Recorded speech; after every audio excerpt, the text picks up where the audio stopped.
সম্প্রতি লোকচক্ষুর আড়ালে থাকা বাংলাদেশ ক্রিকেট দলের সাবেক অধিনায়ক ও ফ্যাসিস্ট হাসিনার দোসর মাশরাফি বিন মুর্তজার মৃত্যুর পর তার মরদেহটি যেন নড়াইলে না নেওয়া হয় এ ধরনের একটি বক্তব্য ছড়িয়ে পড়েছে সামাজিক যোগাযোগ মাধ্যমে। মাশরাফির বাবা গোলাম মর্তুজা একটি জাতীয় দৈনিকে দেওয়া সাক্ষাৎকারে মাশরাফির ওই বক্তব্যটি তুলে ধরেন। ওই সাক্ষাৎকারে তিনি মাশরাফির বর্তমান মানসিক অবস্থা নিয়েও কথা বলেন। গোলাম মর্তুজার ভাষ্যমতে প্রায় 2 বছর ধরে বন্দি জীবন কাটানো মাশরাফি এখন একদম চুপচাপ, প্রয়োজন ছাড়া পরিবারের সঙ্গেও খুব একটা কথাও বলেন না বলেও জানান মাশরাফির বাবা। 2024 সালের 5 আগস্টের পর মাশরাফির নড়াইলের বাড়িটি পুড়িয়ে দেয় দুর্বৃত্তরা, আর এই বিষয়টি মেনে নিতে পারেননি সাবেক এই ক্রিকেটার। ওই সময়েই তিনি তার বাবার উদ্দেশ্যে বলেছিলেন, আমি মারা গেলে আমার লাশটা নড়াইলে নিও না। পরিবারের আর্থিক অবস্থা নিয়েও ওই সাক্ষাৎকারে কথা বলেছেন গোলাম মর্তুজা।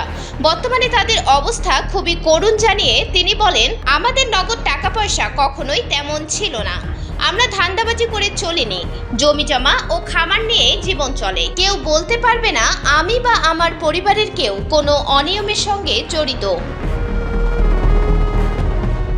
তার ওই বক্তব্য নিয়ে সামাজিক যোগাযোগ মাধ্যমে আলোচনা সমালোচনার ঝড় উঠেছে।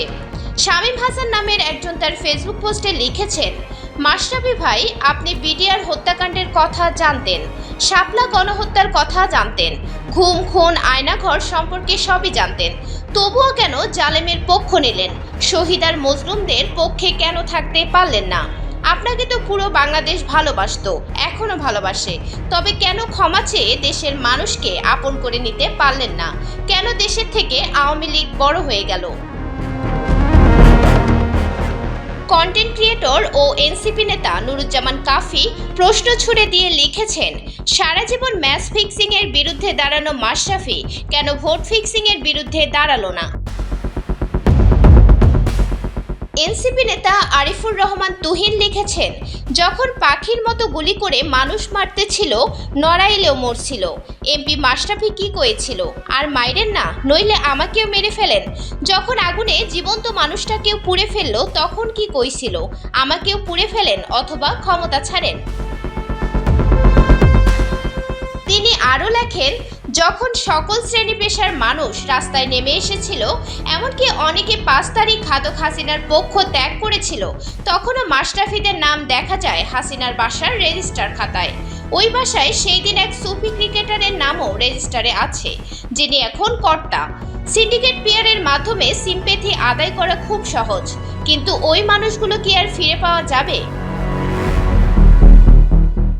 ওই পোস্টের শেষে তিনি লেখেন, আশুলিয়ার সেই জীবন্ত মানুষটাকে পোড়ার সময়ে যন্ত্রণা কি মুছবে? আবু সাইদ, রিয়া গোপ, মুগ্ধ, আনাসদের মায়ের কোল কি আবার ভরবে?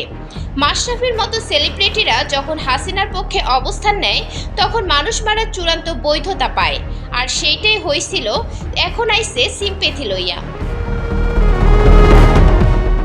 Dhaka voice news desk.